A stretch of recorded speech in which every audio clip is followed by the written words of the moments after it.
El tiempo. ¿Sabes lo importante que es el tiempo, verdad? Podemos llegar a decir que nuestra vida gira en torno a él. Corres para aprovecharlo y sin embargo hay días que se pasan volando y otros se hacen interminables.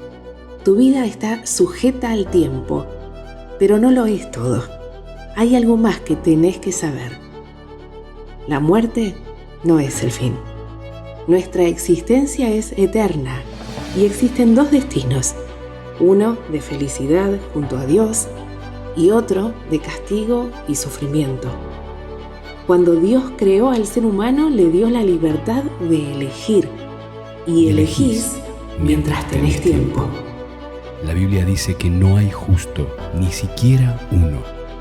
Es decir, todos los seres humanos desobedecimos la ley de Dios en alguna oportunidad. Todos mentimos, deseamos algo que no era nuestro o tuvimos un mal pensamiento.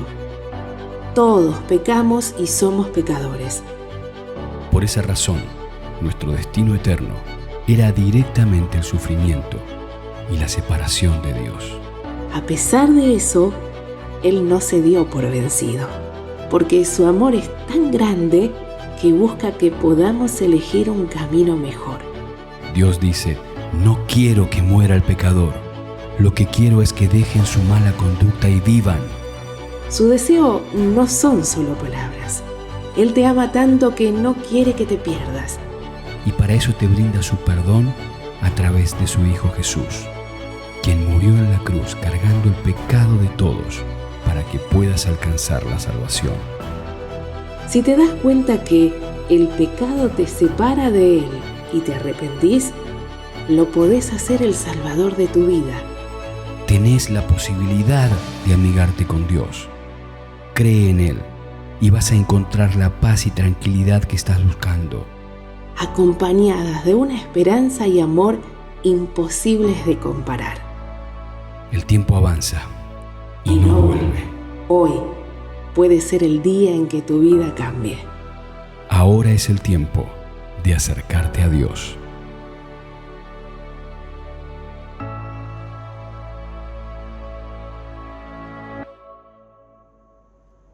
El tiempo avanza y no vuelve, decía el video muy inteligentemente.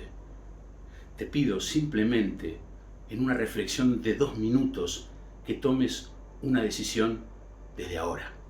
Dice la Biblia en 2 Corintios capítulo 6, versículo número 2: en tiempo aceptable te he oído, en día de salvación te he socorrido. He aquí ahora el tiempo aceptable, he aquí ahora el día de salvación. Se elige a partir de la posibilidad de contar con tiempo. Sin la posibilidad de contar con tiempo es imposible hacer una elección. Este Dios que gobierna todas las cosas es el que nos da a cada uno de nosotros el hálito de vida y la posibilidad de tener tiempo, al menos ahora tiempo. Y es el que demanda de cada uno de nosotros una decisión. Jesucristo en el tiempo de Dios se entregó en la cruz del Calvario. Jesucristo en el tiempo de Dios hizo el día de salud.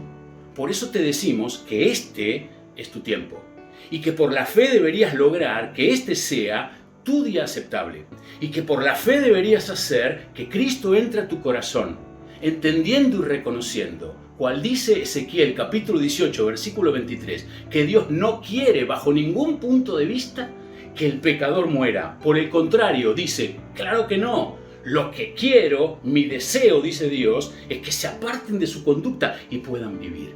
Naturalmente el pecado gobierna el corazón humano, gobierna el tuyo, gobierna el de todos. En el pecado todos se ponen de manifiesto, en el pecado todos actúan y Cristo vino a la cruz del Calvario a entregarse por nuestro pecado.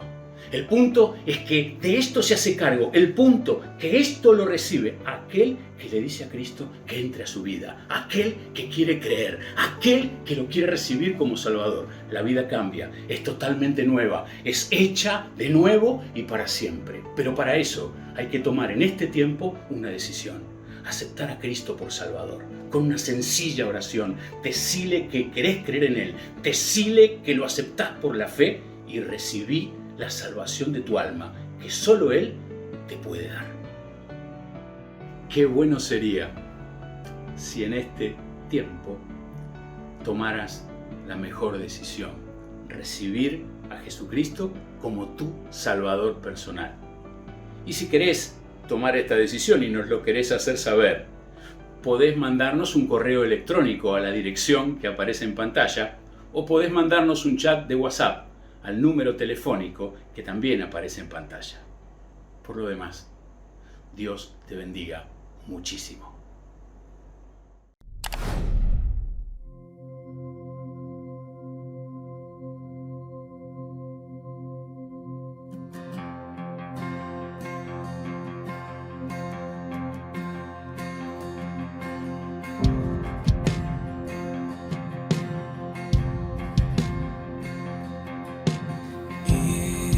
Cordero que sufrió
abatido y dolido estás, y cansado del peso cargar, Cristo nos llama. Si al final del camino estás, sin saber hacia dónde mirar, Cristo nos llama.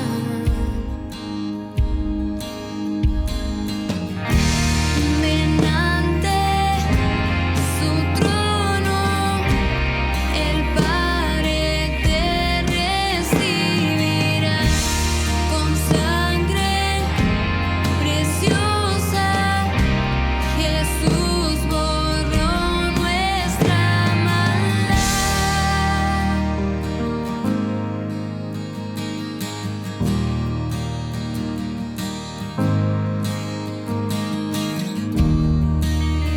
Deja atrás tu vergüenza y pesar.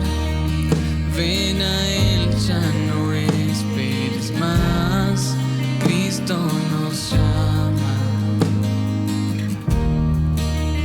Trae toda tristeza al altar.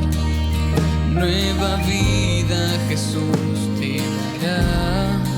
Cristo nos llama. Ven ante su trono, el Padre te recibirá con sangre preciosa.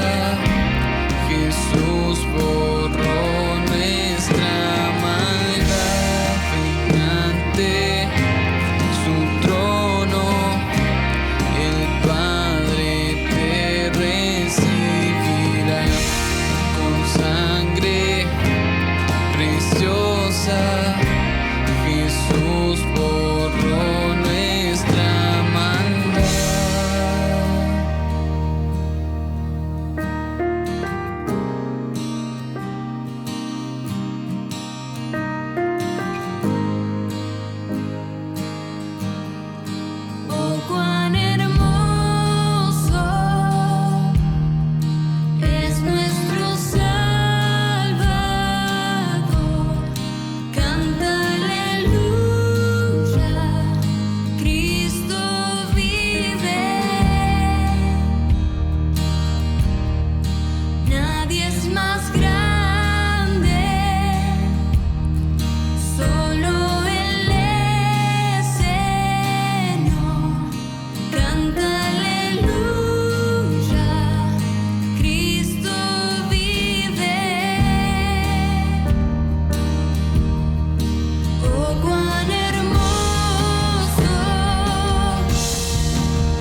Cuando era pibe, tenía el sueño de que podía llegar a ser un superhéroe.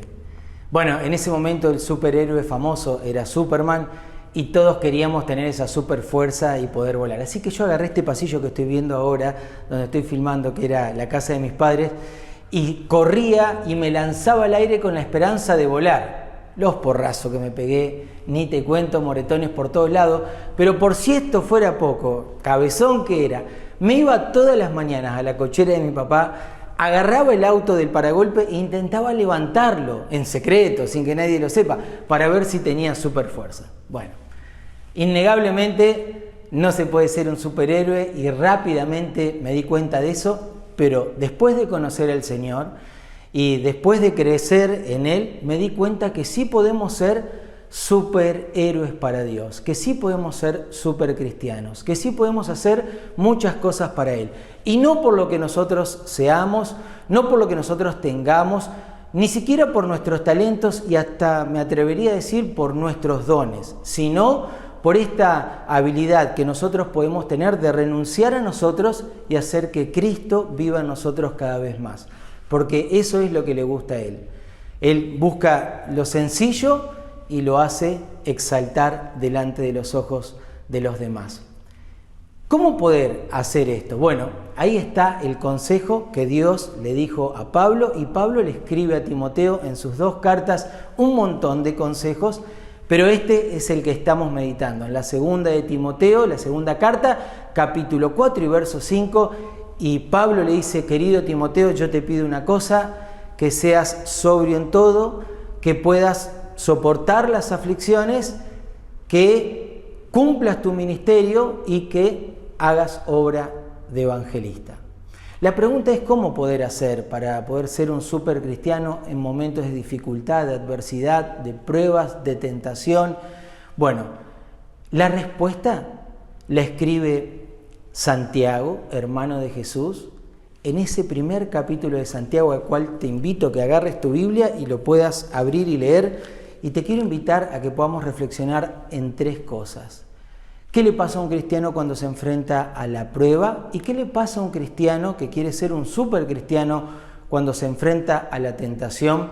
¿Y qué le pasa a un cristiano que quiere ser un hombre importante para Dios cuando se enfrenta a este libro que se llama Biblia, Palabra de Dios? Eso lo dice Santiago y yo te invito a que lo podamos leer.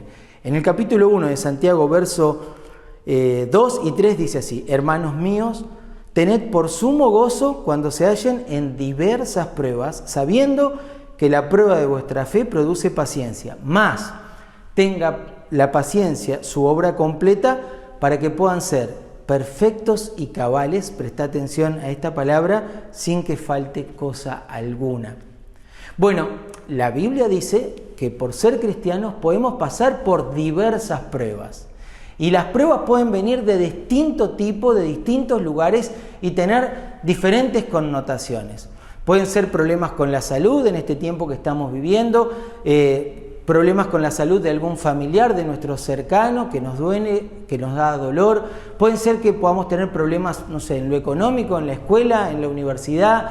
Pueden ser que podamos tener problemas emocionales, qué sé yo, viste, alguno me estará diciendo: Javi querido, no sabés lo que me pasó, la chica que me gustaba se puso de novio con otro y por Zoom encima. No, bueno, son cosas que pueden pasar. La Biblia dice que cuando estamos por diversas pruebas tenemos que tener gozo. Ahora, esto es algo muy difícil de interpretar.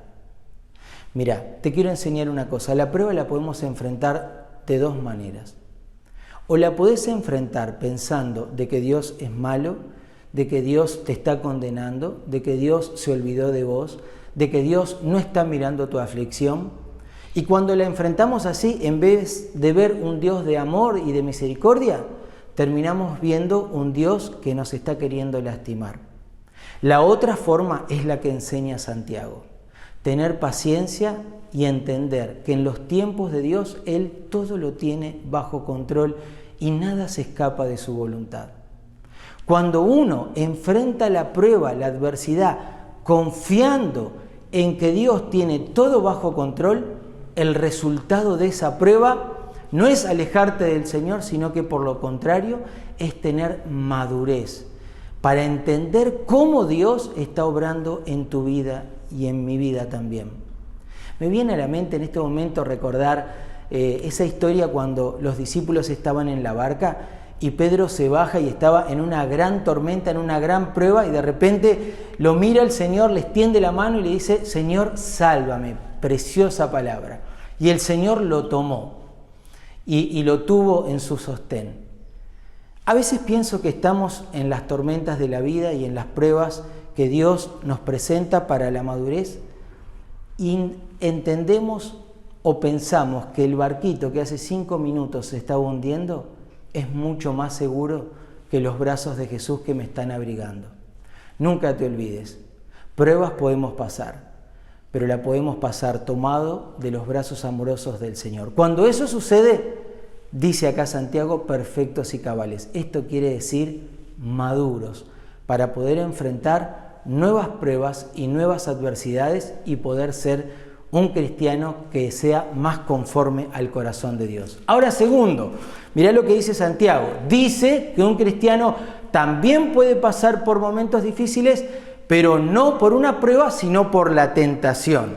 Acá quiero leerte el verso número 14 del capítulo 1. Dice: si alguno es tentado, no diga que es tentado por parte de Dios. El verso 13, porque Dios no puede ser tentado del mal, ni tienta a nadie, sino que cada uno es tentado cuando, presta atención a esta palabrita, de sus propias concupiscencias es atraído y seducido. Y después el 15 es fantástico porque relaciona a Santiago esto del pecado, de caer en el pecado, como un proceso al igual que un embarazo hasta que se da a luz. Y bueno, todo el mundo sabe esto que nos ha acontecido. Ahora, presta atención. ¿Quién tiene la culpa del pecado? Bueno, estamos acostumbrados como seres humanos a echarle la culpa del pecado a otra persona, ¿no? Es decir, ¿quién tiene la culpa? El otro. Fíjate a Adán, ¿quién tuvo la culpa cuando Dios lo enfrentó? Y Eva. ¿Y Eva qué le dijo? La serpiente. Siempre la culpa la tiene el otro. Acá Santiago nos está llevando a que nosotros podamos ser responsables de lo que a nosotros nos tienta. Porque la tentación, como bien dice Santiago, viene de nuestras propias concupiscencias. Es una palabrita complicada, pero quiere decir, viene de acá adentro, de nosotros mismos, de lo que a nosotros nos gusta. Hay 3 fuentes por las cuales nos viene la tentación. La Biblia lo enseña como los deseos de los ojos, es decir, lo que miramos, los deseos de la carne, es decir, lo que nos atrae, y la vanagloria de la vida, es decir, a lo que queremos llegar. Estas cosas de mirar, de desear y a lo que queremos llegar no tiene nada de malo. Pero mirá lo que hizo el enemigo. Agarró el volumen de todas esas cosas y lo subió a todo lo que daba. Entonces, el mirar ya nos lleva a otra cosa, el desear nos lleva a otra cosa y la codicia nos lleva a otra cosa. Mira, no esperes que mágicamente se te aparezca un ángel en tu habitación y te baje el volumen de la magnitud de la tentación. Dios está esperando que vos y yo seamos tan responsables y querramos ser tan hijos de Dios conforme a su corazón, que nosotros mismos agarremos ese volumen y lo bajemos, a tal punto que no nos haga daño. Santiago nos está enseñando que la responsabilidad de la santidad es nuestra, es tuya y es mía. Y tenemos que velar todos los días para intentar bajar el volumen de esas cosas que nos hacen daño. Y te dejo este desafío. Tercero y último, Santiago nos enseña, que era el temita que también teníamos que hablar, ¿qué pasa cuando un cristiano se enfrenta a este precioso libro que se llama Palabra de Dios? Dice el verso 21 así: por lo cual, desechando toda inmundicia y abundancia de malicia, recibid con mansedumbre, ¿qué cosa? Esto, la palabra implantada, la cual, una palabra extraordinaria ahí, puede salvar nuestras almas. La Biblia, la palabra de Dios, es el único libro que tiene autoridad para poder cambiar realmente nuestras vidas. De una manera tan sin igual que puede literalmente salvarnos. La Biblia es un libro inerrante, no se equivoca, es inefable, no falla. Todo lo que dijo que iba a pasar, pasó. Por eso podemos decir con firmeza y certeza que todo lo que la Biblia dice que va a pasar en el futuro, en estos tiempos que tanto nos estamos preguntando, bueno, pues entonces va a pasar. La Biblia es el único libro que puede ser llamado palabra de Dios, porque Dios mismo la sopló a tantas personas que la escribieron y hoy la podemos disfrutar. Es el único libro en el mundo mundial, como le gusta decir a los pibes ahora, que puede traer bendición a nuestras vidas. Dice Dios, este libro lo escribió ahí en Isaías 55, yo lo riego y no vuelve a mí vacío. Y vos y yo, que estamos escuchando esto, es porque realmente estamos en esta red de la palabra de Dios que fue impartida en algún momento y nosotros nos quedamos prendidos a este precioso libro que es la palabra de Dios. Hace unos días atrás, 31 del mes pasado, estábamos recordando a Martín Lutero. Martín Lutero hizo una gran revolución de la palabra. Hizo una revolución porque llevó la palabra al oído de la gente. Martín Lutero entendió ese texto de Romanos tan interesante, el justo por la fe vivirá, y gritó lo que tantos cristianos gritaron desde el momento de la cruz de Cristo, que la única forma que una persona tiene para salvar su vida es por medio de Jesús y no hay otro intermediario. Pero nos contentamos, nos alegramos con esto que pudimos recordar. Ahora yo te quiero hacer un último desafío final. Yo creo que nosotros estamos para poder generar una nueva revolución de la palabra. Y yo te invito a que puedas meditar en esto. Yo te invito a que puedas hacer una revolución de la abolición de la escritura o de la palabra. Una nueva abolición de la escritura. Y cuando te digo esto, no te estoy diciendo que la Biblia, quién la lee, quién no la lee, quién la interpreta, quién no la interpreta. Humildemente creo que es una discusión de generaciones anteriores. Cuando yo te digo una abolición de la palabra, te quiero decir que este libro, que es la palabra de Dios, tiene que dejar de ser el libro más importante de tu biblioteca para ser el libro más importante de tu vida. Que este libro, que a veces está en las aplicaciones del celular, tiene que dejar de ser una aplicación más del celular para ser la palabra que aplica a tu vida y a tu conducta. Y también te quiero hacer un desafío, que podamos hacer otra revolución, una revolución de lo que la palabra puede hacer en nosotros. A veces realmente deseamos estudiar la Escritura y buscamos la Escritura y tenemos, digamos, como una emoción doble. Queremos saber qué lugar podemos llegar a obtener en el ministerio, en la iglesia, en el trabajo ministerial, de mi congregación, de otras congregaciones del mundo entero. Pero la Biblia no está para establecer escalafones. La Biblia está para producir, como leímos acá, cambios genuinos de una vida espiritual entregada y consagrada a Dios. Así que yo te quiero proponer esta revolución, que vos tomes este libro para que pueda todos los días cambiar tu vida de una manera distinta. Te invito 10 segundos que recuerdes cómo era tu vida con este libro o sin este libro hace 10 años. A que en estos 10 años este libro, si formó parte de tu vida, cambió tu historia. Bueno, eso te tiene que ayudar, que estás pensando ahora cómo cambió tu historia, tu vida, para ver los cambios que Dios tiene preparados para vos de acá adelante si hacemos que este libro genere en nosotros lo que Dios está buscando. Cambios genuinos de una vida espiritual entregada, consagrada al Dios que tanto amamos. Que Dios te bendiga ricamente y te dejo estos desafíos. Me encanta terminar diciendo, Dios adelante, Dios bendice.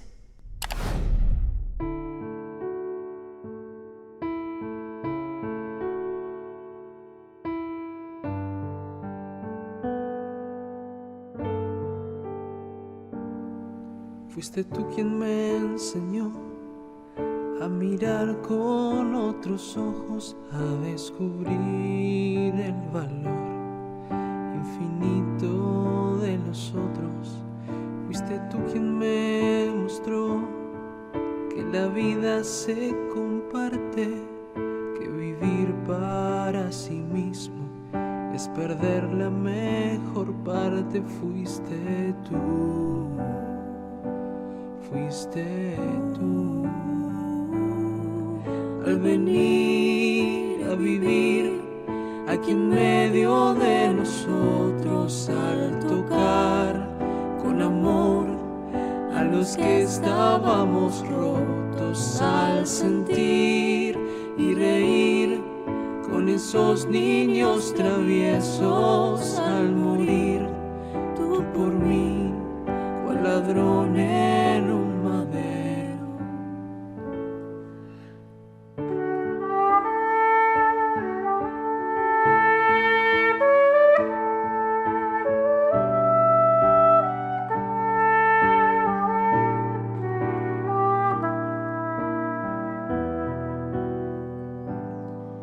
Fuiste tú quien me enseñó que la dignidad humana es del todo inalienable, no se pierde, no se gana, y que no hay piedad que valga, que la religión no cuenta si en el rostro de los otros tu propio rostro no encuentras.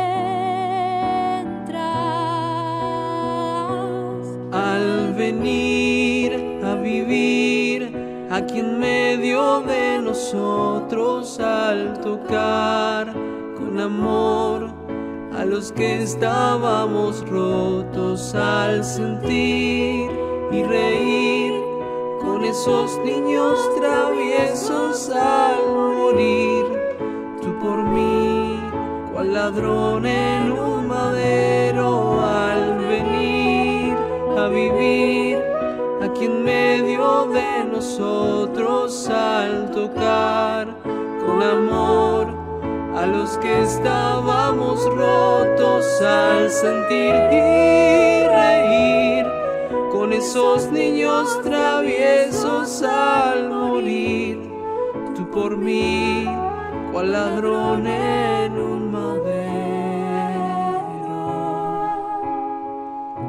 Fuiste tú.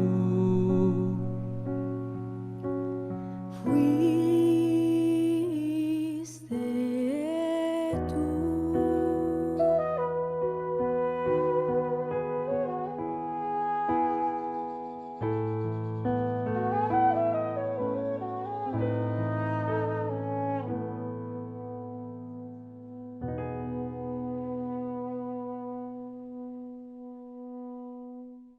¿Qué tal? Es un gusto poder saludarles a través de este medio.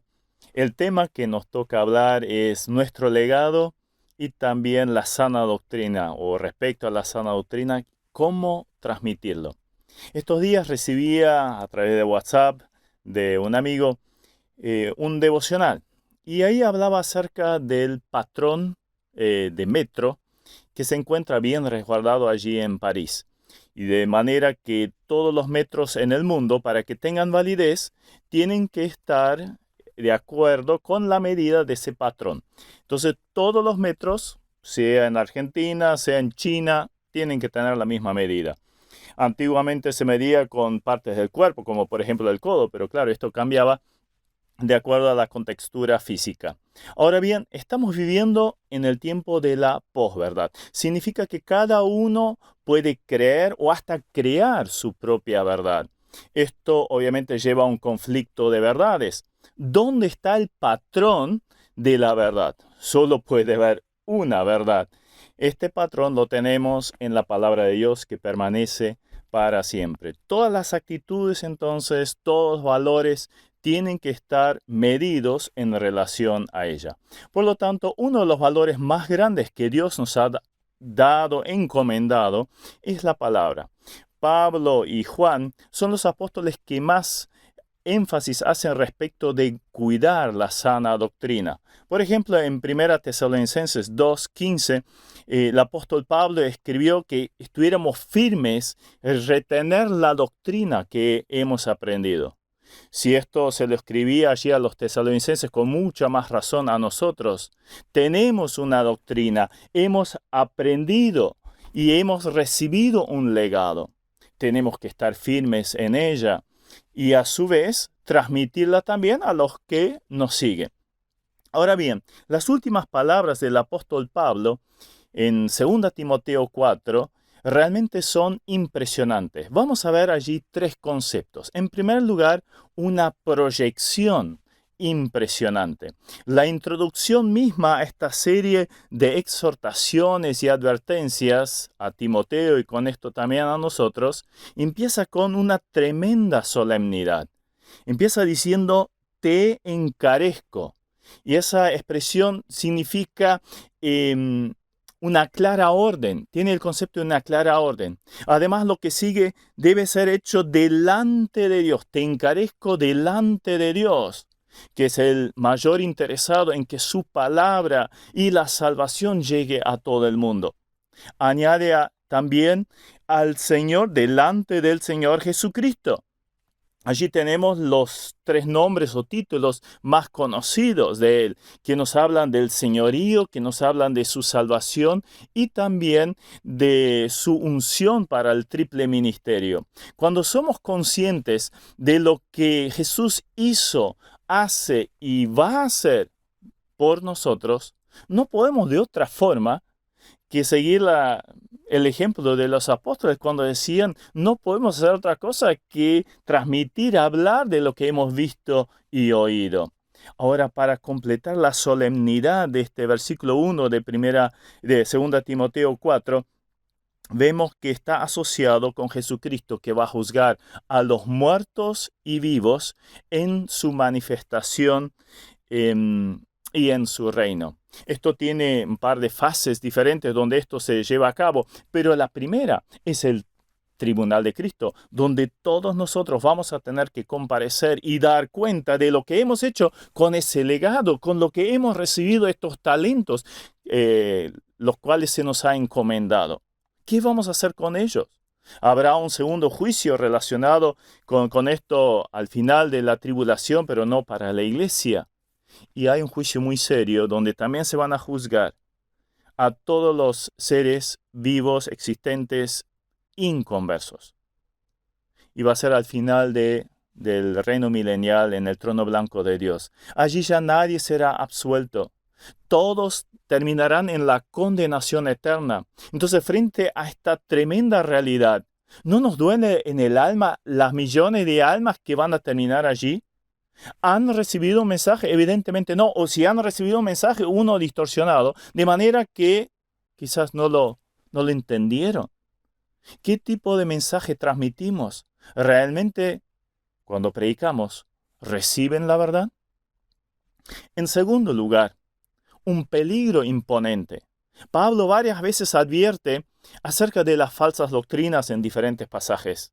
Pero acá en nuestro pasaje, versículo 3, dice, porque vendrá tiempo cuando no sufrirán la sana doctrina, sino que teniendo comezón de oír, se amontonarán maestros conforme a sus propias concupiscencias, y apartarán de la verdad el oído, y se volverán a las fábulas.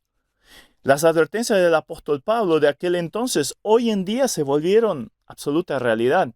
Estos días, por WhatsApp, me mandaron un mensajito con un video de una predicación de un conocido predicador latino que tenía casi 1 millón de vistas. Él introdujo su predicación contando cómo en el mensaje anterior había tenido no sé cuántos millones de vistas. Empecé a mirarlo y a los 5 minutos dijo que sus convicciones estaban por encima de la doctrina. Ahí lo apagué. Claro, ahí estamos frente a un tremendo peligro cuando se pone el pensamiento humano por encima de la doctrina. Una terrible tendencia está afectando un creciente número de iglesias evangélicas. Se está cuidando cada vez más la profundidad de la enseñanza de la Escritura, la sana doctrina. La filosofía eclesial es, hay que darle a los creyentes lo que les hace sentir bien, lo que les gusta. Obviamente esto afectará directamente la profundidad, la seriedad del mensaje, minimizará la seriedad del pecado y convierte a las iglesias en clubes cristianos con actividades a gusto del consumidor.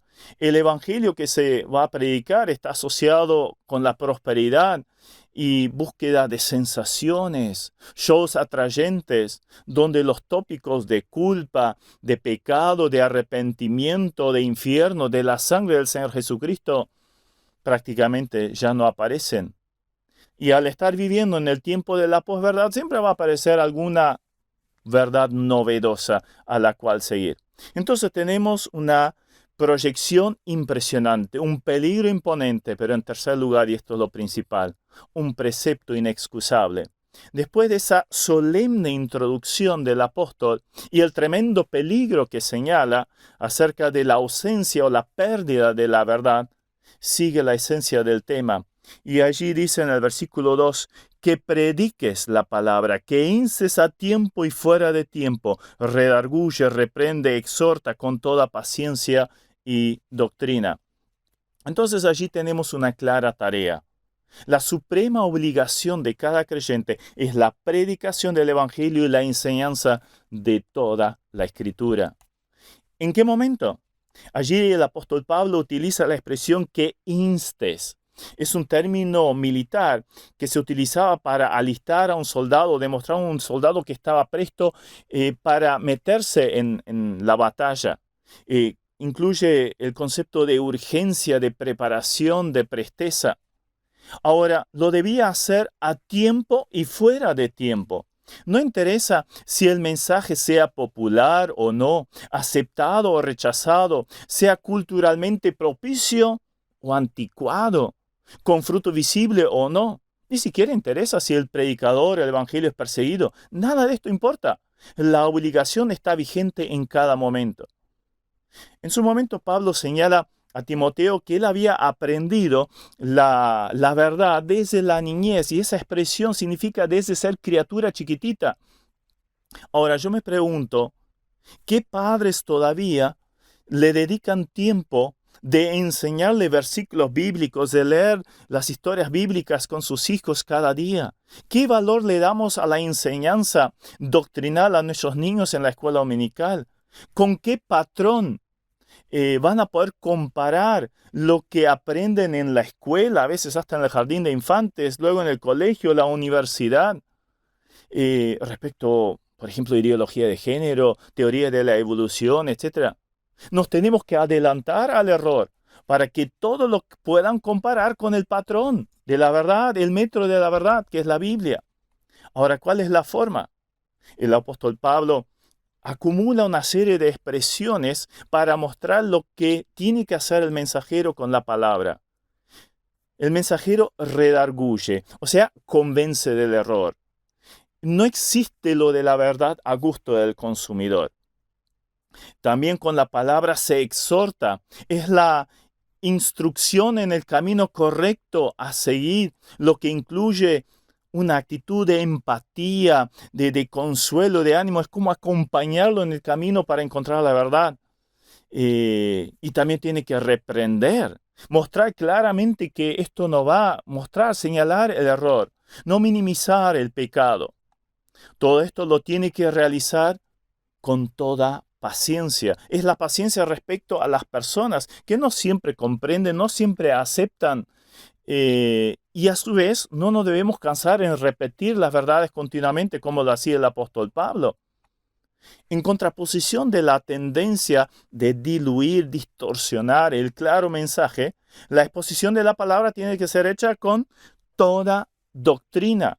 Es fundamental que en la predicación del evangelio que sea absolutamente bíblico, cristocéntrico, y que cumplamos con la orden del Señor de enseñar todas las cosas que Él nos ha mandado, o sea, toda la Biblia.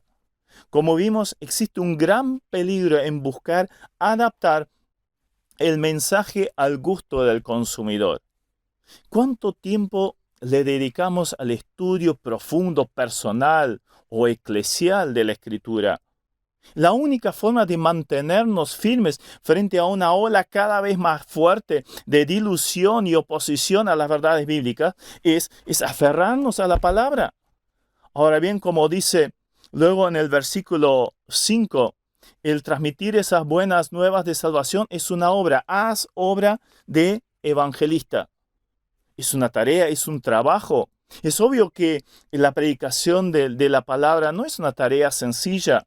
Incluye trabajo, tiempo, esfuerzo, sacrificio, dinero, decepciones. Pero como veíamos al principio, esto tiene también un galardón, tiene una recompensa. Y la exhortación allí en el versículo 5 es: cumple tu ministerio, cumple tu ministerio. Tanto Timoteo como nosotros tenemos que velar en transmitir las verdades bíblicas con profundidad. A Timoteo no le faltaba juventud, no le faltaba conocimiento, no le faltaba ser una persona confiable, porque Pablo lo pudo poner al frente de diferentes ministerios y obras. Lo que Pablo le tiene que exhortar una y otra vez, y también a nosotros, es que tenga cuidado de sí mismo y de la doctrina, que tenía que usar bien la palabra de verdad. Y creo que eso también nos hace falta a nosotros. En un mundo evangélico que relativiza cada vez más las verdades bíblicas, tenemos que ser enérgicos en presentarlas. Entonces, ¿cuánto tiempo le dedicamos a nuestro estudio personal, a nuestro crecimiento espiritual, la madurez espiritual? ¿Cuánto tiempo le dedicamos a buenos libros? O quizás asistir a un instituto bíblico que gracias a Dios tenemos muy buenos y con buen material doctrinal. ¿Saben cuál es el problema? Muchas veces el entretenimiento, la distracción de las redes, el relativismo nos está distrayendo de lo más importante. El tsunami del engaño, el huracán del materialismo, el terremoto de la inmoralidad sacuden los cimientos de las iglesias. Ahora, frente a este tremendo embate, ¿los fundamentos de nuestras iglesias quedarán en pie? ¿Nuestras convicciones y actitudes estarán basadas en pensamientos, ideologías, sentimientos humanos o la palabra de Dios?